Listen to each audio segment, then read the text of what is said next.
activate defend. Whoops, my defender, my archer, my footmen are invincible. It's like, what the fuck can night elf do? At least with archers. So defense really key, I'd say. I mean, if you're gonna do something to fuck with night elf, you're not gonna do anything without defend ever. You're just gonna get owned. So yeah, go defend. Good call. Yeah, Teach1000 here. Mostly just trying to get rid of Moon, who's been being a real dickhead around his base. You really gotta the way I figure it. You can lose foots, or in this matchup, like you can't lose too many. A lot of the time, people will just like sacrifice their foots and then they get pushed and they lose. You can't really sacrifice foots like versus undead, since you're massing towers most of the time anyway. You can probably go ahead and sacrifice your foots on his gold mine and kill like 5 echoes, slow down his destro push, go 5 towers per base, tanks, works fine, or Griffin, Gyro, whichever you prefer. And if you're gonna tank, you gotta keep making expos, etc. Yeah. Back to this game. If you see he's using his bolt really effectively, the main thing with bolt really is you try and pick off the units that are out of place or the units that are vulnerable, because basically what happens is if like that one archer is like really far off to the left, you bolt it, kill it. Like if you have I mean, obviously you're not gonna bolt an archer that's like standing in the back of their army and just gonna run away, or it makes you have to run further to get to it. You want to bolt the closest and most vulnerable thing. I think right here that was really smart by Moon to activate those creeps, so you couldn't get raped by the MK who had a bolt. But yeah. So Moon just used reveal on Teach1000's expo, noticing that oh shit, he has an expo. What the fuck? Yeah, so Moon knows, but not that it matters, Teach1000 knows about Moon's expo, I'm sure. And the main thing here is that it's gold for gold, which is not favorable for the human player. You need an expo to beat. You need +1 gold mines to beat Night Elf, in my opinion. And if Night Elf ever gets an expo, you just need to go tanks. That's my honest opinion. It's really difficult. I mean, a lot of people call me like, oh, you're such a pussy, you tanks, towers, fuck you. I'm like, yeah, well, fuck you. You're fucking Bear Dryad versus every fucking race. God. So yeah, that's how I feel about that. But really, the main thing is you want to be +1 gold mines, and feel free to tank.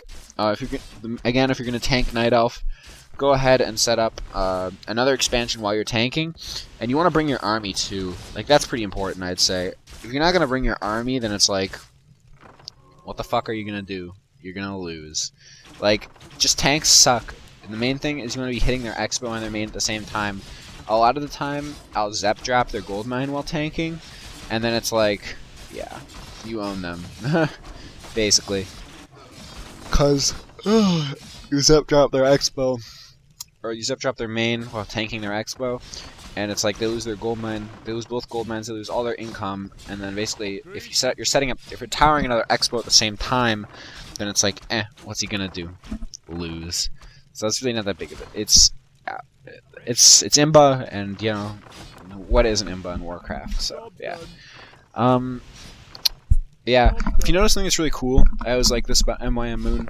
He has his Moonwell placement, which is just like all over the fucking place. Yeah, that's awesome. I don't know. I love that. Now Teach1000 is gonna pull a cute little move here. If you look, I think Moon only set up 1 lore. The really important thing about the 1 lore is that he's not going to have as many dryads as he normally would. Moon, however, opting to use the Zeppelin and have mercs, and really, with all those mercs together, it's going to make it really, really easy for Teach1000 to, whatchamacallit? Yeah, it's going to make it really easy for Teach1000, to get an even bigger advantage, because like when you think mercs, you think like, you know, immediate advantage, but the big deal with mercs is they cost money and they're really not cost effective. They're cost effective if they win you the game, I guess, but I would say in general it's like, okay, you're going such and such a unit, okay, fine, you're going mercs, you get like a shitty unit compared to a good unit that costs less fucking money. Like, I don't know, do the math. It makes sense to me, like, that priest is so overpriced. It's really good if you get it, like, super early and then you can dispel some shit, but, I don't know, like, they're never worth the money, in my opinion. I'm really not a fan. I go mercs when I'm gonna merc push, which it's gonna get, like, instant units, instant push. Sure, I'll go mercs. but I'm never gonna go mercs. Like, I don't know if it's like mid game and like I fast expanded versus Night Elf and I can just make Sorks or something. Like, I think Moon really didn't need the mercs as badly.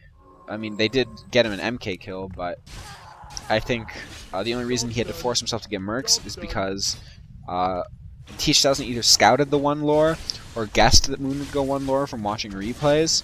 So the way you gotta figure it is, like, what's your opponent doing? I mean, if you're in a tower like that and you have MK, I mean, I think it's pretty fucking obvious what choices you have as far as yeah, it's pretty obvious that, you know, if they're going to be low on the units, then you can just tower them, like, figures, right? So yeah, that's why, like, a lot of the time I'll see games like the Night Elf player goes like straight tier 3 versus human fast expansion, and it's like you're going straight tier 3.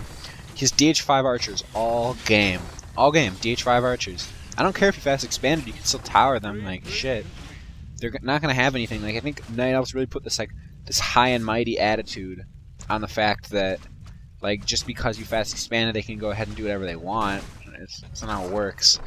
You can very easily tower a Night Elf based on just simply the fact that they're not making units. But if they're going DR and like they get like 5 Dryads, fuck no, you're not gonna tower that. But I mean, really, it's all based on choice as far as like what the Night Elf does. You have to be reactive. Right now, Teach 1000, he's being reactive. He's not, you know, he's not douching around. Like, it's like the Night Elf's going Mass Dryad, I'm gonna go Mass Foots, like versus the Panda. Like, you know, you can't. I see humans do that. Like, they make like 400 million, kafillion, jillion, manillion foots, and I'm like, dude, you went Panda second. How you doing? Yeah, happens all the time. You don't think you're doing it, but you are. Most all humans do that. It's really retarded. I don't know why. And like, you gotta start going other units. Like, even if it's rifles temporarily, it's better than footmen. Like versus dryads. I mean, footmen in like huge numbers, yeah, beat dryad, but in minuscule numbers, like mostly how people have them, like 6 to 10, whatever. Dryads and panda versus foots. Who do you think wins? Especially with DR and skeletons. It's just, it's not worth it. Never worth it, almost, actually. Now, Teach 1000 sort of just going tier 3, he has his paladin back, and he's just sort of chilling at his expo. Like, I think he's sort of plotting his next move, you know? He knows that Teach 1000 hasn't set up a second expo.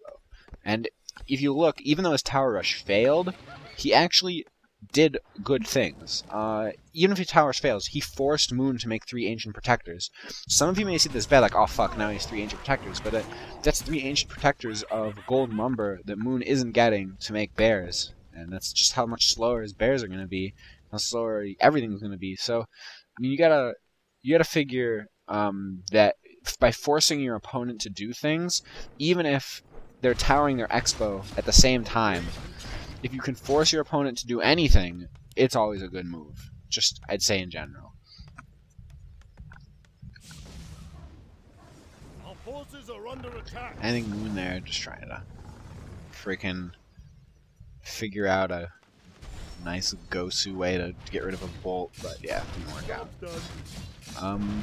The good thing about defend, which you should be getting in most of your matchups, I guess human versus human, not really, but versus undead, orc, night elf, if they have an expo and they have anything that defends it that is piercing, which is every grace in this game, you can footman harass it with the footman that you want to get rid of. Really, once you get to a certain point, footmen are absolutely useless. Once Night Elf has like a panda, your footman, it's like, what are you gonna do? Lose your footman. So, really, no, there's no sense in like killing them off yourself when you can like at least harass their econ, because like you can really do absurdly substantial damage to them simply based on the fact that you're sending your footmans in. They'll either force them to TP, which is 350 gold straight up, or if and then you force them to TP and then you kill like 3 echoes. Like, shit, that's like how much gold? That's a lot. So really, you gotta think out how to effectively use units that are considered useless. If you look, sorry, not really on the game. Teach 1000 just killed MYM Moon's